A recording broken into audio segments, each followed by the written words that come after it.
Bonsoir à toutes, bonsoir à tous. Nous sommes le jeudi 18 juillet 2019. Je vous souhaite la bienvenue pour cette newsletter mensuelle. Ce mois-ci, cette newsletter sera publique. Voilà, j'ai décidé de montrer un petit peu à tout le monde qu'est-ce que je réalisais tous les mois. Habituellement, cette newsletter est réservée donc à mes abonnés. Enfin, mes abonnés, bon, tout est gratuit, il n'y a pas d'engagement. Donc, cette newsletter est réservée aux personnes qui me suivent.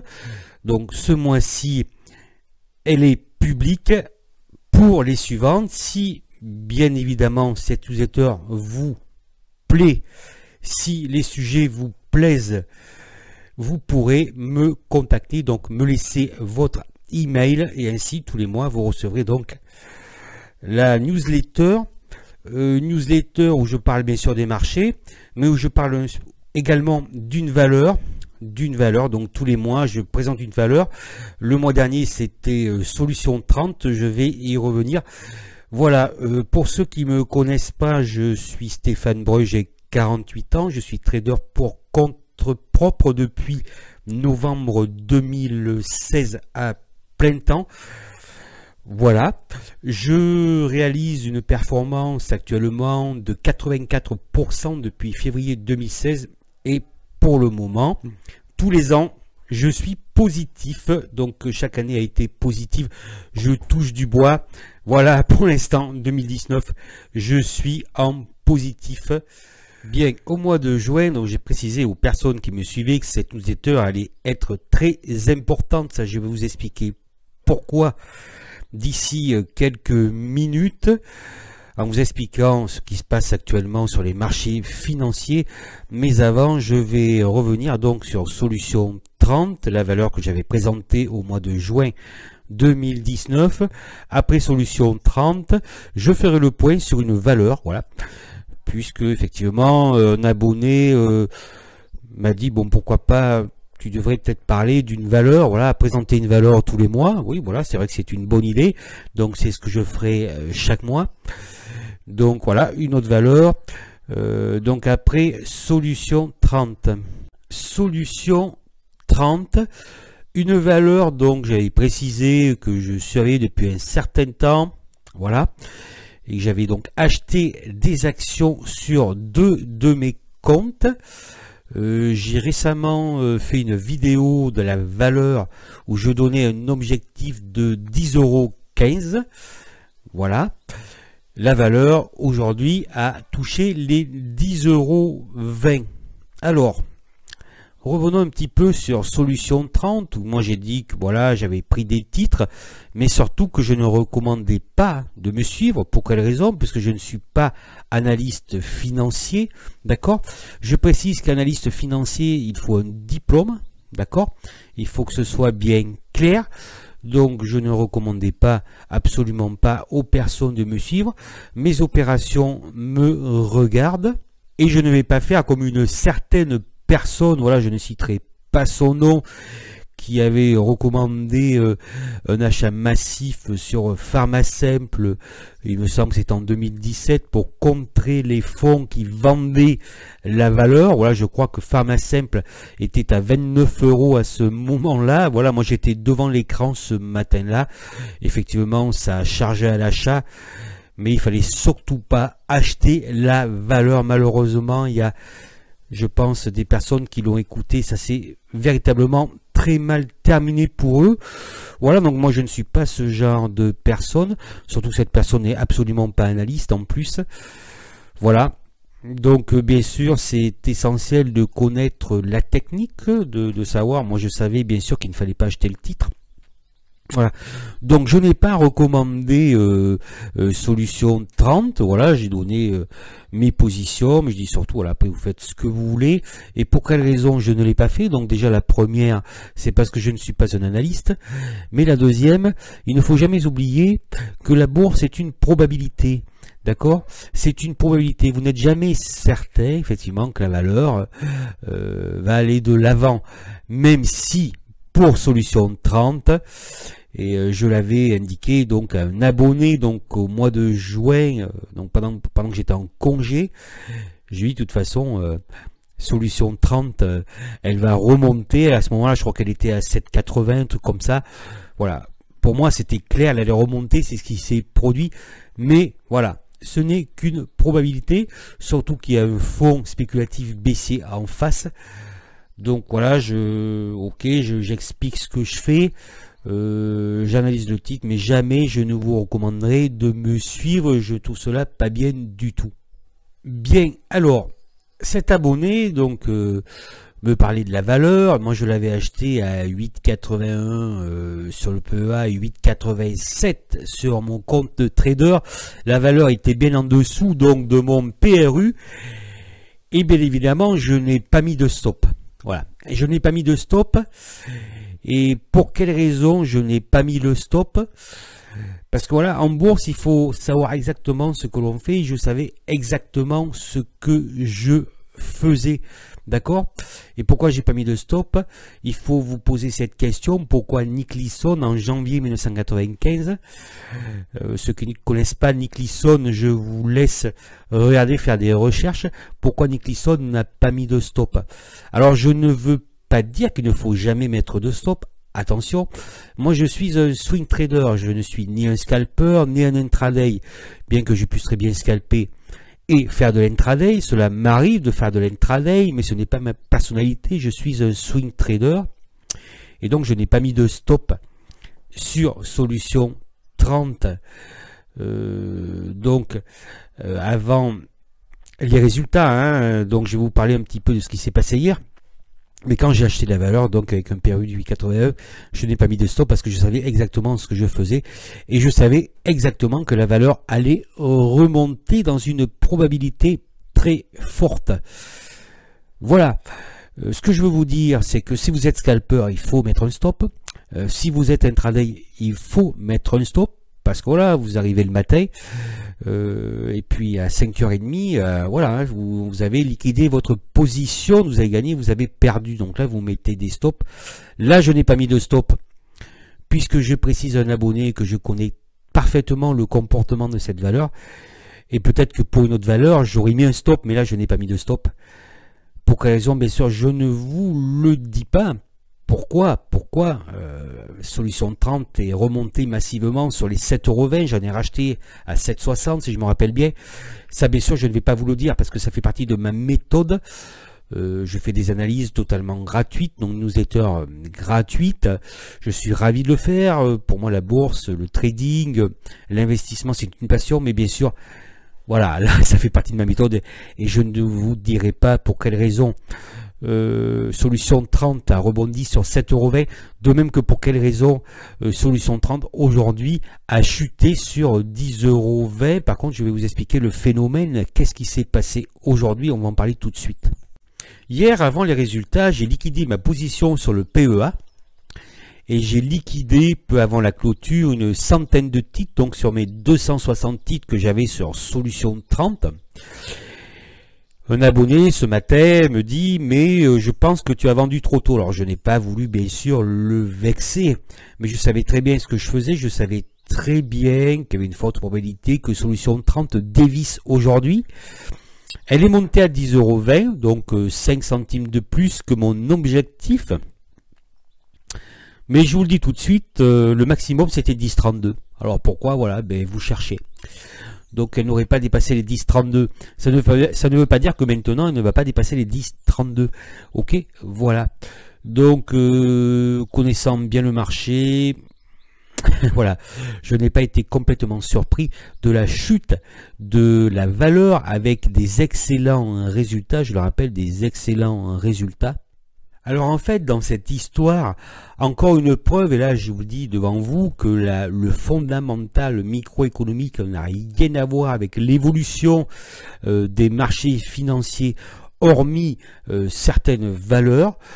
Voilà, là c'est une preuve irréfutable, puisqu'effectivement les résultats sont excellents, le titre aurait dû flamber Et moi je vous ai dit que ça se serait arrêté à 10,32 € parce que le marché est technique. Donc encore une preuve que les fondamentaux n'auraient rien à voir dans la progression des bourses et notamment donc pour ce genre de valeur. Après effectivement, si vous pensez que mais oui elle est surévaluée, mais bon là je vous dirais que je trouve que c'est un peu limite comme explication puisque je peux vous parler d'Hermès et de LVMH. Voilà, donc je ne pense pas que ce soit une question de valorisation. Je pense que si vous vous arrêtez là-dessus, vous pouvez passer à autre chose, je pense. Hein. Voilà, donc qu'est-ce qui s'est passé? Ben, c'est bien sûr donc l'atteinte d'un objectif, l'atteinte d'une zone de retracement très importante.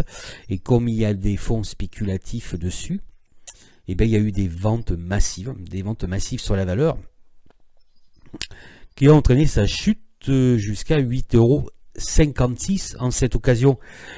J'en ai racheté 140 sur le PEA à 8,78 € et j'ai renforcé un peu plus tard ma position sur le compte titre à 9,18 € puisque je pense bien sûr, mais ça ce n'est que mon avis, cela n'engage que moi, je pense que le titre va repartir de l'avant. Voilà, donc un facteur technique qui a expliqué donc la chute du titre. Voilà, hein. Il faut bien sûr, si vous voulez, vous avez des gens puissants qui sont derrière, qui vendent la valeur. Donc voilà, il faut faire un peu d'argent sur la journée. Voilà pour l'épisode Solution 30, donc j'ai repris des titres, je suis à 340 titres sur deux comptes, 200 plus 140, et je suis relativement confiant. Je tiens à informer mes abonnés, voilà pour certains me suivent depuis assez longtemps, ce n'est pas toujours le cas, je l'avais fait sur Atari, sur Claranova, voilà donc là j'ai promis, je donnais mes positions sur Solution 30, mes ordres de vente, mes ordres d'achat. Et bien sûr, ça n'engage que moi, je le répète, je ne vous recommande pas de prendre position, de vendre la valeur. C'est à vous de voir, c'est selon votre responsabilité. Il faut que vous preniez vous-même vos responsabilités. Alors, je vous présente maintenant la valeur du mois. Une valeur que je surveille particulièrement, enfin il y en a plein, j'en ai, je dirais, je sais pas, mais une bonne cinquantaine. Donc je vais vous parler de Lumibird. Alors Lumibird, voilà, Lumibird, j'avais gagné un petit peu d'argent, je sais pas, je crois que c'est l'année dernière. Alors Lumibird qui cote actuellement 15,30 €, qui va publier ses résultats bientôt. Je n'ai pas la date en tête, je pense que c'est d'ici la fin du mois de juillet à vérifier. Lumibird donc à 15,30 €. Je pense qu'il y aurait peut-être une opportunité entre 13,19 € et 13,93 € pour un coup spéculatif. Un coup spéculatif, donc entre 13,19 € et 13,93 €. Ce n'est pas un conseil d'achat, c'est une analyse donc que je viens de réaliser. Il me semble qu'il y aurait une opportunité pour faire, on va dire, une petite opération sur Lumibird, bien sûr à court terme, donc une opportunité dans cette zone. Ce n'est pas un conseil d'achat, attention, vous faites ce que vous voulez, c'est juste un avis personnel et il n'est pas certain que bien sûr moi-même je prenne position sur la valeur si elle atteignait cette zone, puisque voilà je surveille, comme je vous dis, beaucoup de valeurs. Et certaines sont bien sûr prioritaires. Ça voilà, après ça c'est, en fait c'est du domaine de mes formations, hein, je dis rien de plus. En tout cas, protégez votre position, protégez votre capital. Et si vous m'en faites la demande, je serai ravi de vous aider, de vous donner mon avis donc sur la valeur. Bien, maintenant nous allons passer à l'actualité boursière. Une actualité, bien sûr, on va dire qu'il y a pas mal qui attendent bien sûr mon avis, puisque ce qui se passe c'est quand même assez extraordinaire. Voilà, donc voilà, c'est parti donc pour la tendance du marché actuellement. Alors, les marchés, meilleur semestre depuis 2009, dépassement des plus hauts historiques par les marchés américains. Le CAC 40 a dépassé mon objectif de juin des 5445 points pour dépasser nettement les 5600 points. Alors, ce qui se passe actuellement, je vous le dis tout de suite, c'est du grand n'importe quoi. Je suis parti en congé au mois de juin. En général, lorsque je pars, je ne pars pas en France, hein, voilà. Je suis allé en Autriche. Je connais une personne, voilà, bon, qui je dirais, a un certain portefeuille, à, comment dire, un certain niveau d'investissement sur les marchés boursiers, qui va bien sûr vous parler des marchés américains, mais qui va vous parler des marchés argentins, voilà, par exemple. Donc vous voyez le topo, donc nous avons une petite discussion, et effectivement ce n'est pas clair du tout, et ce que l'on peut dire, c'est qu'en fait, et je dirais que c'est particulièrement grave, c'est que bon, le fondamental microéconomique, je dirais, n'est pas primordial, n'est pas prioritaire dans l'évolution des cours. Ça, on le sait depuis longtemps. Si vous ne le savez pas encore, je vous conseille de revoir votre copie. Mais maintenant, on s'aperçoit que le fondamental, le macroéconomique, bien sûr, n'a plus rien à voir. Je dirais que ce qui se passe actuellement, c'est un casino technique. J'appelle ça un casino technique. Alors, effectivement, la psychologie, d'accord, oui, mais surtout la technique. Voilà, la preuve avec Solution 30. Donc ça, c'est relativement inquiétant, parce que la bourse, normalement, c'est lié à l'économie, à la macroéconomie. Et maintenant, il n'y a aucun respect de cette macroéconomie, puisque nous sommes sur un haut de cycle et que l'économie se retourne largement. Et malgré ce retournement de l'économie mondiale, les marchés continuent à monter. Et clairement, c'est anormal. Donc je dirais même que c'est même dangereux, puisque voilà, maintenant la bourse n'est plus corrélée à l'économie. Voilà, donc c'est je vous demande maintenant, je vous dis, ben voilà, maintenant vous allez devoir travailler et maîtriser la technique pour gagner sur les marchés. Je rappelle que depuis le mois de mars, j'avais indiqué donc aux personnes qui me suivaient que les marchés pouvaient continuer à monter. Je l'ai bien rappelé au mois de juin, parce que voilà, bien que j'anticipais une chute, et ça, ce n'est pas compliqué à comprendre. Je vous laisse faire quelques recherches, ce n'est pas très compliqué. Et voilà, le meilleur mois de juin sur le S&P depuis 1955, il me semble.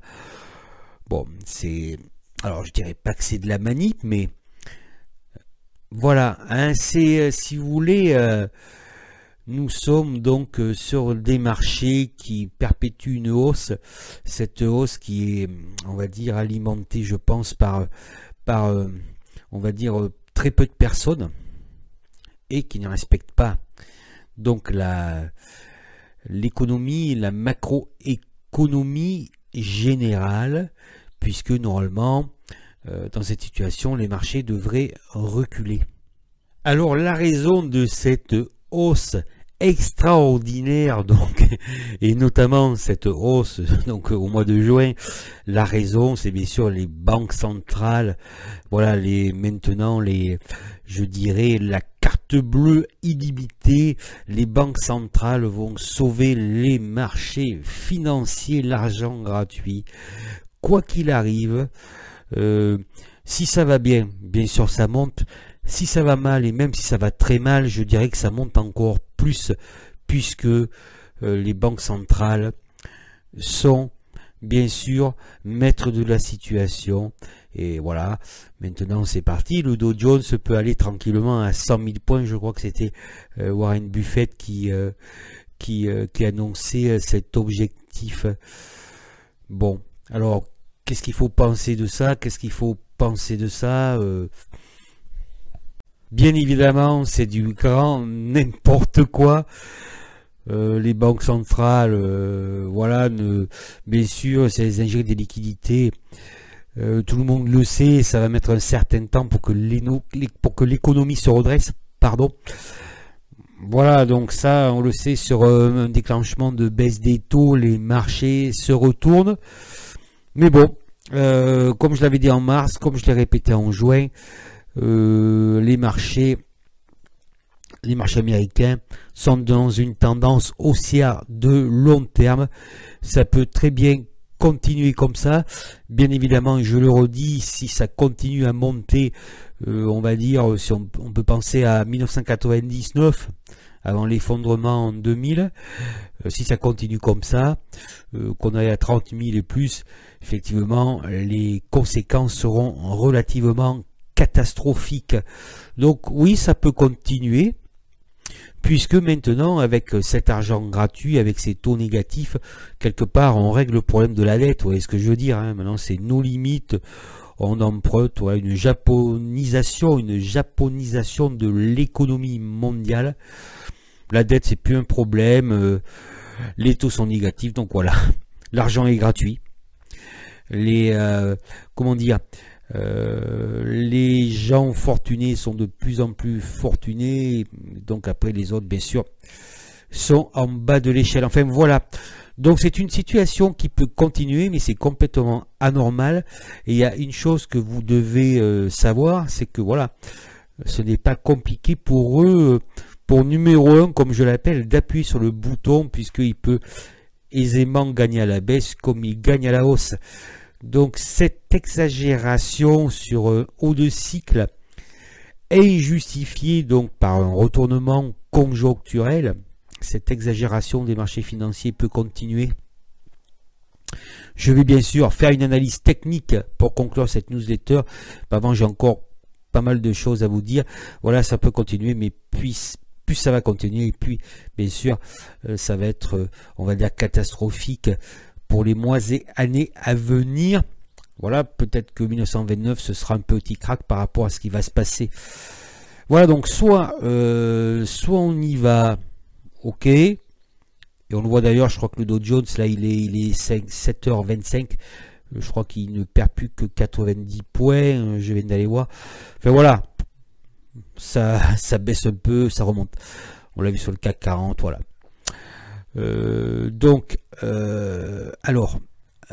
En fait, il vaudrait mieux qu'en juillet et qu'en août, il y ait une correction sur les marchés financiers. Ce serait préférable, d'accord? Maintenant, voilà, nous sommes en haut. Mais, voilà, je vais vous expliquer quelque chose, puisque je travaille beaucoup sur les graphiques, ça c'est pas nouveau, j'analyse. Hier, voilà, j'avais pris mes PV sur Solution 30 et j'ai encore travaillé pas mal hier soir. Voilà, j'ai dégoté une valeur de plus à surveiller. Enfin voilà, je travaille énormément. Si vous voulez, l'histoire se répète, je ne suis pas le premier à le dire. Ce qui s'est passé se reproduira. Le marché est psychologique, mais surtout très technique. Donc j'ai analysé ce qui se passe actuellement. Et ce qui se passe actuellement, malgré le haut de cycle, malgré le retournement de l'économie et donc l'aide à venir des banques centrales, les configurations graphiques d'une manière générale indiquent en fait que ça va se reprendre. Voilà. Au mois de mars, et tous les mois, depuis le mois de mars, je vous indiquais que ça allait repartir. Mais je pensais qu'il y aurait eu une conso, cette consolidation n'a pas eu lieu, il y a eu une petite conso au mois de mai, mais cette consolidation n'a pas eu lieu, vous voyez que le marché est racheté systématiquement, donc ça, voilà, ça met la puce à l'oreille, mais voilà, ça continue, les configurations actuelles ressemblent, si vous voulez, à des configurations, là je parle des actions, d'accord, je ne parle pas des indices. D'une manière générale, les configurations actuelles ressemblent à des configurations de post-crack. je parle bien sûr en général, je vous donne pas plus de détails, mais ça ressemble à du post-crack, ça ressemble à du 2003, ça ressemble à du 2009, et bien évidemment j'annonce que donc d'ici, je peux même me risser jusqu'à la fin de l'année, les points bas de 2018 ne seront pas enfoncés. La probabilité que les points bas de 2018 soient enfoncés est extrêmement faible. Voilà, la probabilité que les plus bas de 2018 soient enfoncés est extrêmement faible. Mais ce qui est surprenant, c'est que ces configurations de post-crack, comment dire, apparaissent sur un haut de cycle. Vous voyez? Donc voilà. Alors, je fais un petit résumé. Nous sommes sur des plus hauts. Les marchés américains ont dépassé les plus hauts, mais nous sommes sur un retournement assez, on va dire, prononcé de l'économie mondiale qui est amenée, à mon avis, à continuer. Et les configurations graphiques du manière générale des titres ressemblent à du post-crack. C'est-à-dire qu'en fait, si on avait eu un crack, d'accord, et que là, oui, ça va mal, alors c'est toujours pareil, vous savez, c'est toujours la même musique, on a un crack, et bon, ça va mal, et on vous dit, mais surtout, vendez tout quand c'est au plus bas, donc c'est le coup classique, et là, en fait, c'est là où il faut racheter, donc en fait, c'est exactement ce qui se passe actuellement, c'est ça qui est inquiétant. Parce que ça ne devrait pas être comme ça normalement, vous voyez ce que je veux dire, puisqu'on n'a pas eu notre crack, on a eu juste une consolidation au dernier trimestre 2018.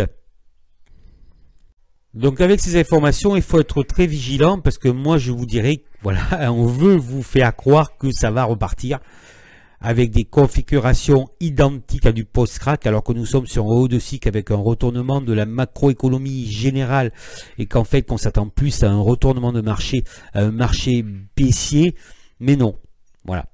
Donc ça, justement, cela appelle à une extrême vigilance sur les mois à venir, et bien évidemment à sélectionner vos valeurs. Bon, après si vous faites du scalping ou de l'intraday, bon, voilà. Mais si vous faites du swing ou voire enfin de l'investissement, alors là attention, hein, bon, moi personnellement je suis investi sur mon PEA, donc bon, j'ai des PEA assez bas, mais voilà, donc voilà, on vous fait croire, moi je vous le dis, hein, techniquement ça va repartir, ça, là ça peut baisser, si vous voulez ça peut baisser encore un peu, mais ça va repartir. Voilà, c'est ce qui est écrit si vous voulez, c'est ce qui est écrit sur les graphiques boursiers, sur un retournement de tendance. Voilà, si j'étais Pierre Desproges, je vous dirais étonnant, non? Voilà, donc prudence. Maintenant, je vais conclure. Donc, comme tous les mois, je vais donner mes objectifs sur le CAC 40 pour le mois de juillet. Alors, nous sommes déjà le 18. Donc je vais aller, je vais pousser un petit peu jusqu'à août, voilà. Donc maintenant, je vous donne mes perspectives sur le CAC jusqu'à fin août. Bien, pour le CAC 40, j'anticipe une chute donc de l'indice pour les semaines à venir. En premier objectif 5393, 5369 points. 5393, 5369 points en premier objectif. Comme je vous l'ai dit, il vaut mieux que ça chute maintenant un petit peu. Je maintiens le fait que les configurations sont haussières et que les points bas sur l'indice ne seront pas enfoncés, et que donc je maintiens une reprise donc des actifs financiers pour l'instant. Voilà. C'est ce qui est écrit, mais j'anticipe une chute. On verra, bien sûr. Je ferai d'ailleurs peut-être une vidéo du CAC si on atteint les 5369, ce qui se passera. Voilà, après, je n'exclus pas, bien sûr, voilà. Bien sûr, ça peut, on peut y aller là. Mais, bon, vous voyez, hein, les résultats américains, voilà, c'est... Je dirais que c'est un peu, je dirais que l'environnement est assez malsain, je dirais, sur les marchés financiers actuellement, et qu'il faut vraiment être extrêmement prudent. Donc, à suivre, voilà, mon opinion, mon avis. Une chute, mais on va vers une reprise. Voilà. Est-ce qu'en fait c'est une grande manipulation et que un crack se prépare d'ici 2020? Voilà, ça bien sûr je pourrais l'identifier, en tout cas tant que les plus bas ne sont pas enfoncés. En fait, il n'y aura pas de crack sur les marchés financiers. Je vous remercie de votre écoute. J'espère que vous avez apprécié cette newsletter en direct de mon domicile. Donc je ne suis pas en plein milieu de mon jardin puisqu'il y a du vent. Voilà. Voilà, j'espère que cela vous a plu. Si c'est le cas, vous mettez votre email et je vous enverrai les newsletters suivantes. Après, effectivement, si toutefois vous êtes intéressé par une valeur, écrivez-moi à l'adresse qui s'inscrit là maintenant. Je vous ferai une analyse manuscrite où je réaliserai une vidéo. À bientôt.